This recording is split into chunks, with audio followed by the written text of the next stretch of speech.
né? Melhorou. Vamos lá, versículo 1 diz assim: Jesus, vendo a multidão, subiu a um monte e, assentando-se, aproximaram-se dele os seus discípulos e, abrindo a boca, os ensinava, dizendo... Agora vai começar o ensinamento dele, tá bom? Bem-aventurados os pobres de espírito, porque deles é o reino dos céus. Bem-aventurados que choram, porque eles serão consolados. Bem-aventurados os mansos, porque eles herdarão a terra. Bem-aventurados que têm fome e sede de justiça, porque eles serão fartos. Bem-aventurados misericordiosos, porque eles alcançarão misericórdia. Bem-aventurados limpos de coração, porque eles verão a Deus. E bem-aventurados pacificadores, porque eles serão chamados filhos de Deus. Bem-aventurados que sofrem perseguição por causa da justiça, porque deles é o reino dos céus. Bem-aventurados sois vós, quando vos injuriarem, perseguirem e mentindo disserem todo mal contra vós por minha causa. Exultai e alegrai-vos, porque grande é o vosso galardão nos céus, porque assim perseguiram os profetas que vieram antes de vós. Vamos orar. Feche os teus olhos agora. Senhor, esta, meu Pai, é a hora da Tua palavra, Senhor, ser ministrada. Venha revelar, Senhor, o Teu querer para as nossas vidas. Venha revelar, Senhor, o Teu querer para as nossas vidas através dessa palavra de hoje. Tira os impedimentos, tira as barreiras, tire tudo aquilo, Senhor, que queria impedir desta palavra alcançar seu objetivo, que é falar em nossos corações. Abençoe cada um dos teus filhos que estão aqui presencialmente e aqueles que estão assistindo esse culto. Que o teu Espírito Santo fale com todos, em nome de Jesus. Amém. Vamos aplaudir o nome dele bem forte. Glória a Deus.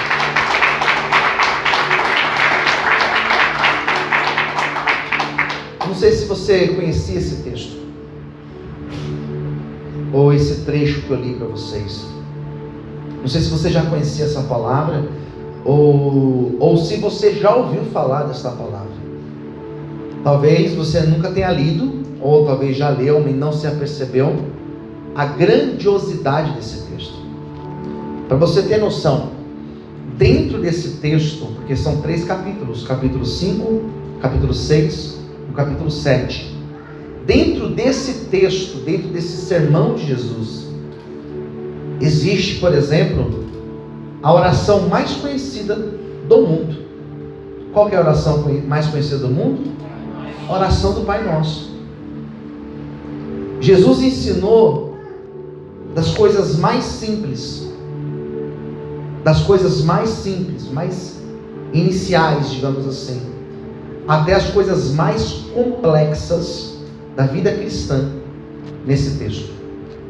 Não existe nenhum outro texto, vou repetir, não existe nenhum outro texto com tanta profundidade sobre o que é ser um cristão genuíno do que esse texto que eu acabei de ler para vocês. Esse trecho é um trecho inicial. E se você não conhece essa palavra, essa é a primeira pregação de Jesus. É o primeiro sermão de Jesus. Jesus pregou muitas palavras, muitas pregações, sermões de diversos temas. E esse foi o primeiro. E não apenas por ele ser o primeiro, ele tem esse impacto tão grande. O impacto não é somente pelo fato de ser primeiro, o impacto é por ser o que é. É ter o conteúdo que ele tem. E Jesus começa esta série de ensinos. Por exemplo, ele fala sobre oração, a maneira que nós devemos orar.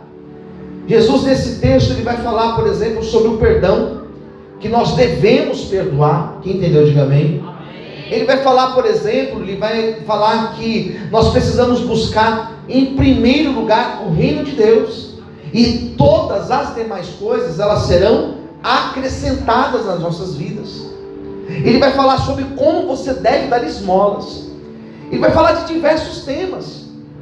Ele E vai falar que o amor ao dinheiro, queridos, ele vai falar sobre o amor ao dinheiro. Vai dizer que muitos fazem do dinheiro um Deus na sua vida.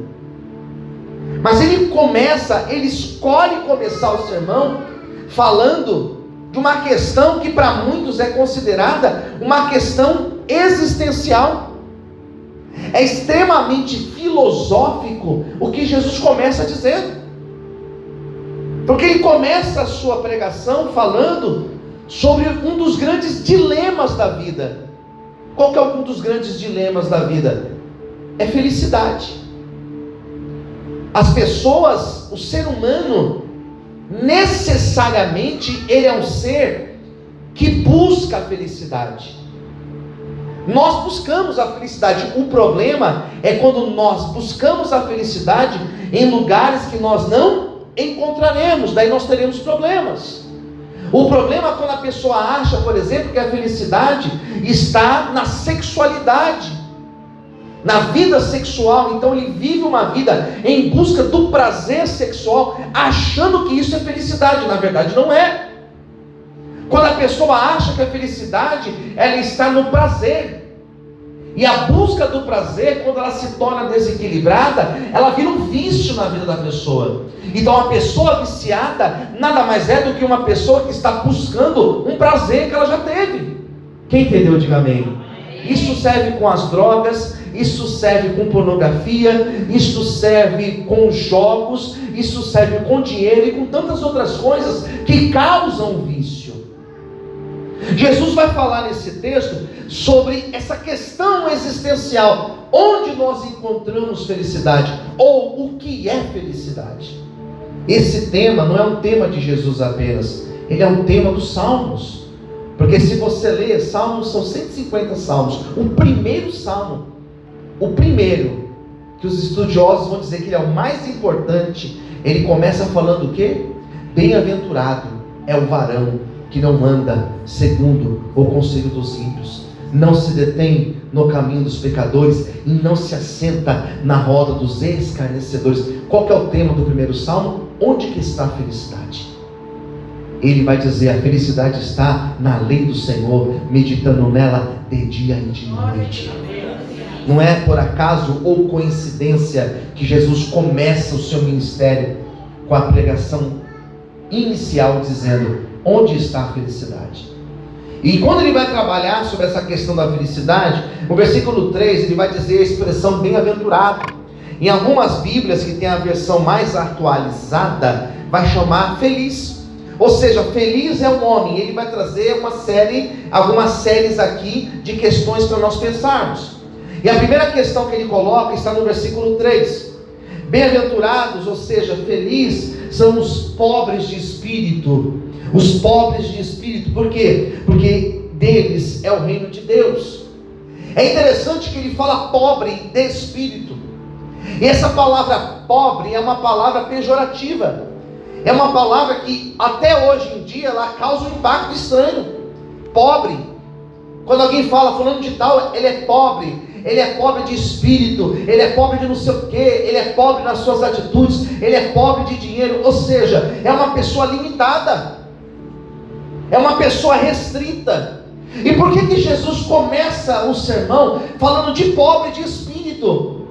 Pobre de espírito aqui tem significado, sabe do quê? Aquele que tem a dependência de Deus. Ele é pobre de espírito, ou seja, ele é dependente de Deus. Sabe o que eu entendo com isso? Que enquanto nós somos dependentes de Deus, enquanto nós dependemos da nossa vida com Deus, aí nós encontramos felicidade, porque não existe nenhum patamar maior para uma pessoa estar do que estar na dependência de Deus. A felicidade está no fato de nós nos relacionarmos com Deus, dependendo totalmente e exclusivamente dele. Você pode glorificar e exaltar o Senhor por isso, aleluia. Depois ele vai dizer no versículo 4 aquilo que eu chamo de um paradoxo. O que é um paradoxo? É uma contradição. Olha a contradição que ele apresenta aqui: bem-aventurado os que choram, felizes são os que choram, porque eles serão consolados. Como assim felizes é os que choram? Porque uma das expressões de tristeza é o choro.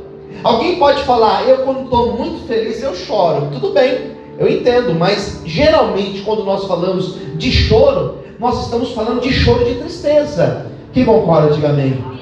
E o que Jesus está dizendo aqui? Que você é feliz quando você chora.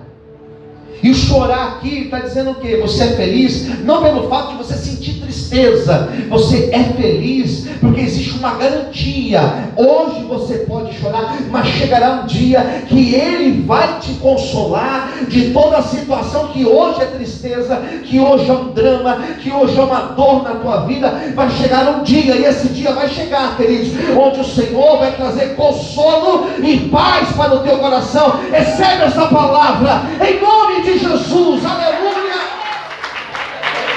glória a Deus.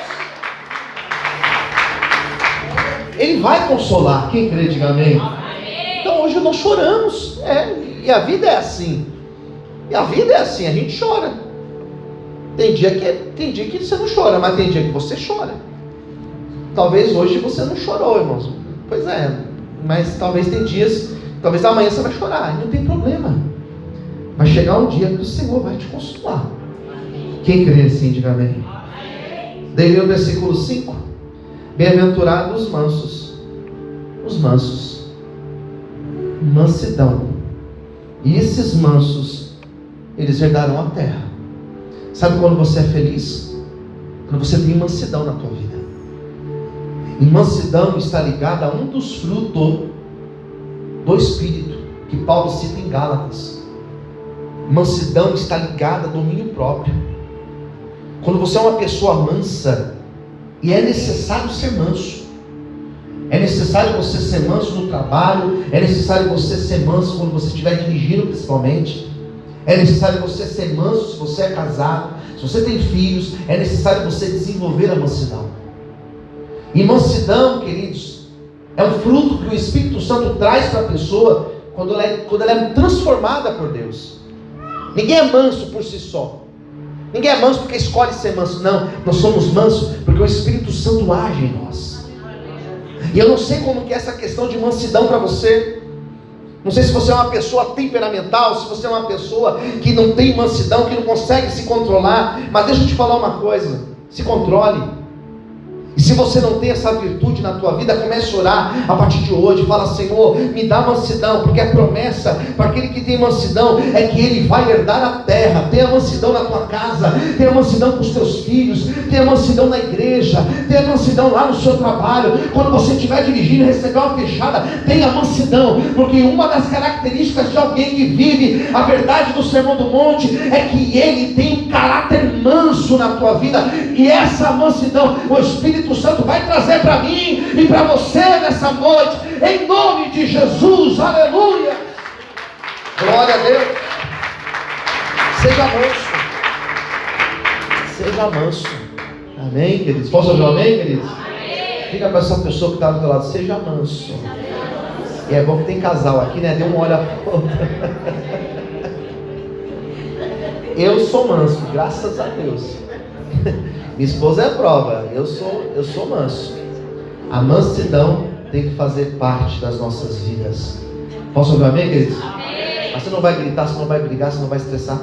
Não vou. Se quiser gritar, vai gritar sozinho. Eu tenho mansidão na minha vida. Amém? Daí Jesus vai continuar dizendo: 6. Bem-aventurados que têm fome e sede de... Versículo 6. Bem-aventurado, é o 6. A esposa está lá em cima? Não. Bem-aventurados que têm fome e sede de justiça, porque eles serão fartos. Fome e sede de justiça. Esse princípio aqui, isso é um princípio de justiça. Ser justo é uma característica de alguém que tem Deus na sua vida. Porque nós vivemos numa sociedade extremamente injusta. Essa semana eu fiquei revoltado, um desses dias aí, eu até comentei hoje de manhã. Eu vi uma reportagem, eu nem vi até o final, que eu fiquei revoltado.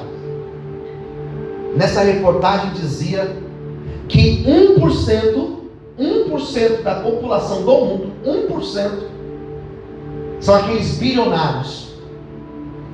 E se esse 1% fizesse algo pela humanidade toda, pelo mundo todo, eles conseguiriam resolver o problema de 22 mundos como o nosso.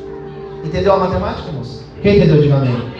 Se esse 1% se juntasse e falasse assim, vamos fazer alguma coisa? Eles conseguiriam resolver 22 planetas Terra igual o nosso. E você fala, mas por que não resolve? E essa é a questão, por que não resolve? Por que não dá solução? Porque tem criança hoje morrendo de fome. Não faz sentido. Não faz sentido. Eu tenho um carro que voa, eu tenho uma viagem marcada para o próximo mês lá para Marte. Não faz sentido. Eu gastar tanto dinheiro para descobrir se tem água em Marte e crianças morrendo de fome. Não faz sentido. Isso é injusto. Ou seja, nós vivemos numa sociedade injusta.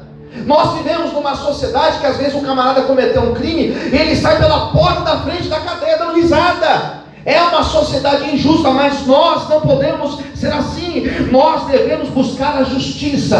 Nós temos que ser a parte justa, a parte honesta. Nós somos aqueles que devolvem o troco se der mais. Nós somos aqueles que fazemos o certo, porque aquele que é justo, diz a Bíblia, aquele que tem fome e sede de justiça, eles vão ter um encontro com Deus. Você pode glorificar e exaltar a Deus por isso.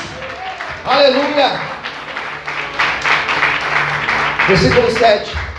Bem-aventurados misericordiosos, que esses daí, eles alcançarão misericórdia. O que é ser misericordioso? Eu perdoo. Eu sou aquele que vai perdoar. O que é ter misericórdia? É eu me colocar no lugar do outro. É eu sentir a dor do outro. Se você parar para ver a palavra misericórdia, divide lá no meio. Miserê é a primeira parte. E córdia vem do quê? Coração. Córdia vem de coração. É você sentir com o seu coração aquilo que o outro está sentindo. É você se colocar no lugar do outro. E eu tenho falado sobre isso e tenho ensinado na minha casa para os meus filhos, eu tenho ensinado na igreja, tenho ensinado onde eu vou, queridos, onde eu falo, eu tenho ensinado que nós começamos a virar a chave na nossa vida com Deus, sabe quando? Quando nós começamos a desenvolver a empatia, quando nós começamos a desenvolver a misericórdia, quando nós começamos a nos colocar no lugar do outro. E desde quando eu comecei essa missão na África, desde quando nós começamos a ajudar a criança na África, e que eu estive lá esse ano, agora em janeiro, quantas vezes eu estava ali com aquelas crianças, e eles em cima de mim, passando a mão na minha barba, e falando comigo, e pegando minhas coisas, quantas vezes eu estava ali, irmãos, eu começava a chorar, porque eu me colocava no lugar deles. Ficava pensando na minha filha, na Helena, ficava pensando na Maria Clara, ficava pensando no Rafael, ficava pensando na minha casa. Eu falava, meu Deus, podia ser um filho meu. Crianças 10, 12 dias que eu estive lá com eles, com a mesma roupa, descalço, do mesmo jeito, irmãos, do mesmo jeito que eles dormiam, acordavam, estavam lá comigo depois no outro dia, ficava pensando, meu Deus, podia ser eu, podia ser um filho meu. E quantas vezes ali nas ruas, fazendo um trabalho, e um trabalho que quantas vezes eu já fui para lá fazer, irmãos, de forma mecânica, e não é por mal, é pelo costume de fazer. São 20 anos fazendo isso. Quem entendeu, diga amém. 20 anos você faz, você vai no automático, e de repente eu estou lá fazendo, entregando, e fazendo um vídeo, e fazendo alguma coisa, e de repente o Espírito Santo chacoalha, e fala, ei, presta atenção, olha ali, eu olho, irmãos, e aquilo ali vem com uma pancada dentro de mim, eu falo, meu Deus, não posso me acostumar, eu preciso me colocar no lugar dessa pessoa aqui, Porque podia ser eu, podia ser um filho meu, podia ser meu irmão, podia ser alguém que eu amo que está aqui, e eu vou servir da melhor maneira, porque poderia ser eu. Então eu me coloco no lugar dessa pessoa. Aquele que vive o sermão do monte, ele tem misericórdia. Por quê? Porque ele é crente, porque ele se põe no lugar do outro, e o que ele não quer para ele, ele também não vai querer para o outro. Ele vai fazer o bem, porque ele é cheio do Espírito Santo de Deus. Aleluia! Louvado seja Deus.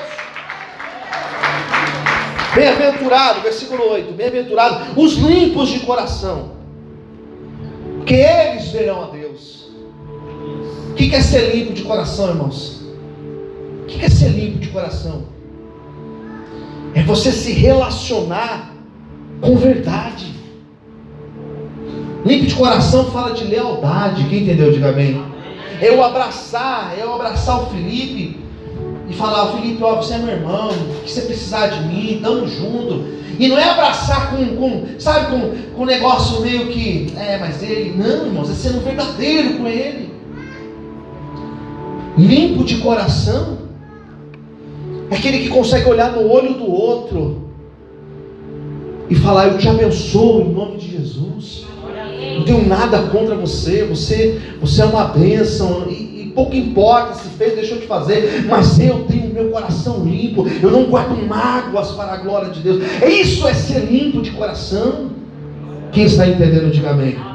Tem muitas pessoas vingativas, rancorosas. O que é isso? É falta de ter o coração limpo. Só que nessa noite o Espírito Santo vai limpar o nosso coração, porque aquele que é limpo de coração, esses verão a Deus. É a promessa do Senhor. Aplaude a Deus, exalte a Ele por isso. Louvado seja Deus. Versículo 9: bem-aventurado os pacificadores, porque eles serão chamados filhos de Deus. Seja pacificador. Fala para o seu irmão do lado: seja um pacificador. Está lá acontecendo a briga, a confusão, quebra, a treta, a guerra. Opa. Não. Acabou. Esse é o pacificador. Alguém chegou e trouxe uma conversa, uma fofoca, né, pastora? É o pacificador. Não, vamos orar, está repreendido. Deus está conosco, está repreendendo tudo mal em nome de Jesus.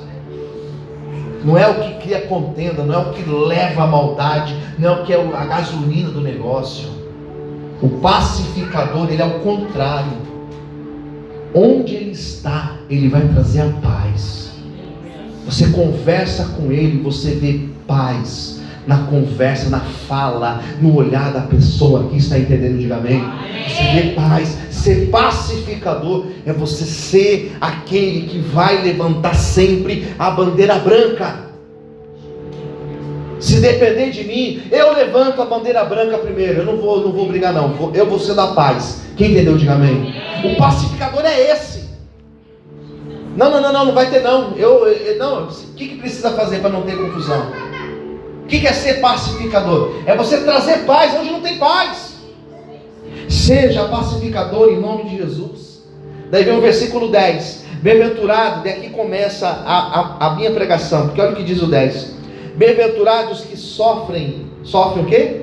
Perseguição, por causa da justiça, porque deles é o reino dos céus. Bem-aventurados sois vós, quando vos injuriarem, e perseguirem, e mentindo, disserem todo mal contra vós por minha causa. Exultai e alegrai-vos, porque grande é o vosso galardão nos céus. Posso ouvir um amém, queridos? Amém. Grande é o vosso galardão nos céus, não é aqui, é nos céus. Porque assim perseguiram os profetas que vieram antes de vós. E aqui eu entro no tema da minha palavra de hoje. Porque o tema que eu tenho falado nesse mês de julho é o tema cura. E eu tenho falado aqui na igreja como que é ter uma vida de cura. E não é cura física, não é saúde, não é você ter uma dor nas costas e receber cura. Não é cura nesse sentido. É cura bem amplo, ter um casamento curado, ter uma vida com Deus curada, ter a sua história curada, a tua vida financeira curada. Quem entendeu, diga amém. É isso. E eu tenho falado que essa cura, ela acontece, e no primeiro domingo eu falei que a cura, ela acontece, não sei se você lembra, mas no primeiro domingo eu falei, quando nós confessamos o nosso pecado, quando você confessa, quando você reconhece o teu erro e confessa o teu pecado, você alcança o perdão. Quem entendeu, diga amém. Você alcança a cura para a tua vida. E eu cheguei ao ponto de dizer que não existe cura se não existe a confissão, o reconhecimento. Esse foi o primeiro domingo. No segundo domingo eu falei de um texto de Paulo aos Filipenses, quando Paulo vai dizer lá no capítulo 2: esqueço-me das coisas que para trás ficaram, e eu prossigo para o alvo, que é Jesus Cristo. Esqueço-me do passado. Quem entendeu, diga amém. Então eu tenho que esquecer. Para ser curado eu tenho que esquecer. Existem coisas do meu passado que eu tenho que esquecer. Eu tenho que caminhar para frente, porque o que Deus tem para mim, a bênção não está lá atrás, a bênção está na frente, é no teu futuro, é no teu dia de amanhã, que já tem bênção e provisão de Deus preparado, diz o Senhor para você nessa noite. Aleluia! Então a cura acontece quando eu vou para frente. Vai para frente, fala para o teu irmão do lado, vai para frente, em nome de Jesus. Frente, segue, acabou, vai embora. O terceiro domingo eu falei sobre enfrentamento. Josué capítulo 1, ele enfrentou as suas diversidades. Sede forte, esforça-te, tem de bom ânimo, não pasme, não te espantes. Ou seja, ele enfrenta os seus problemas, e nós temos que enfrentar os problemas. A cura acontece quando nós enfrentamos a dificuldade. No quarto domingo, que foi ontem, que foi semana passada, eu falei de um texto de Marcos capítulo 10, de um cego chamado Bartimeu, que quando ele gritava: Jesus, filho de Davi, tem misericórdia de mim, Jesus mandou chamá-lo, e ele joga a sua capa. Eu falei que a gente tem que jogar a capa fora para ter encontro com Jesus. E quando a gente joga a capa, a gente recebe a verdadeira cura do Senhor. Quem está entendendo, diga amém. E hoje, pastor, hoje é encerramento. E sabe o que é a cura que Deus colocou no meu coração? Quando nós entendemos que a nossa perseguição, que quando nós somos perseguidos, que quando nós somos injuriados, quando as pessoas mentem ao nosso respeito, que da mesma forma fizeram com aqueles que vieram antes de nós. Ou seja, eu não fui o primeiro e nem fui o último, e nem serei o último a ser perseguido, a ser caluniado, a ser vítima de mentiras, porque os que vieram antes também foram, e os que virão depois também serão, porque isso é Bíblia. Quem entendeu, diga amém. Então o texto fala: mas alegrai-vos, exultai-vos, porque o vosso galardão, versículo 12, o último, o nosso galardão, ele é nos céus. Sabe quando eu recebo a cura? Quando eu entendo que por mais que eu estou vivendo aqui nessa vida, que por mais que eu estou com os pés no chão, que por mais que eu estou aqui, o meu galardão, pastor Rafael, sabe onde que é? É lá no céu o meu galardão, aleluia. Ainda que aqui eu sou perseguido, ainda que aqui eu tenha dores de cabeça, ainda que aqui eu tenho problemas, ainda que aqui eu tenho dívidas, ainda que aqui eu passo problema no meu casamento, lá no céu existe um galardão reservado para mim, porque chegará um dia que eu vou fechar os olhos nessa terra e eu vou para o céu, e lá no céu eu vou ter um encontro com o Senhor. Lá não tem choro, lá não tem lágrima, lá não tem dor, porque Jesus está lá. Você pode glorificar e exaltar o Senhor, aleluia. Aplauda o Senhor, glória a Deus. Sabe quando a cura vem? Paracante, orabandai. Sabe quando a cura vem? Quando eu entendo que por mais que eu estou aqui com os pés na terra, o meu negócio é com Deus que está no céu. Aqui eu posso estar endividado, irmãos. Aqui eu posso ter dívida. Lá no céu são ruas de ouro. Lá no céu eu viverei na presença dele. Lá não tem choro. Aqui eu vou chorar. Meu pai completou 1 ano que ele morreu. Semana passada, eu chorei, irmãos. Mas vai chegar um dia que eu não vou chorar, porque eu vou estar lá na glória. Quem está entendendo, diga amém.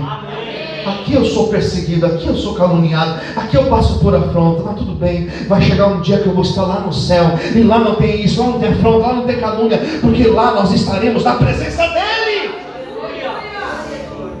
Aqui nós passamos por isso, passamos. Aqui tem dor. Eu sou curado quando eu entendo, irmãos, que a minha vida está aqui, mas o meu coração está nos céus. E não importa se aqui eu estou vivendo 40 anos, ou 50, ou 60, ou 80 anos, não importa quantos anos eu vou viver aqui, lá nos céus eu vou viver uma eternidade na presença do Senhor. Isso daqui não é nada. Quando eu recebo a cura, quando eu entendo que isso daqui não é nada, e que a minha grande cura, ela está lá nos céus, na presença do Senhor. É esta a palavra de Deus para a tua vida. Recebe esta palavra nesta noite, em nome de Jesus. Você pode aplaudir e glorificar e exaltar o nome de Deus. Aleluia.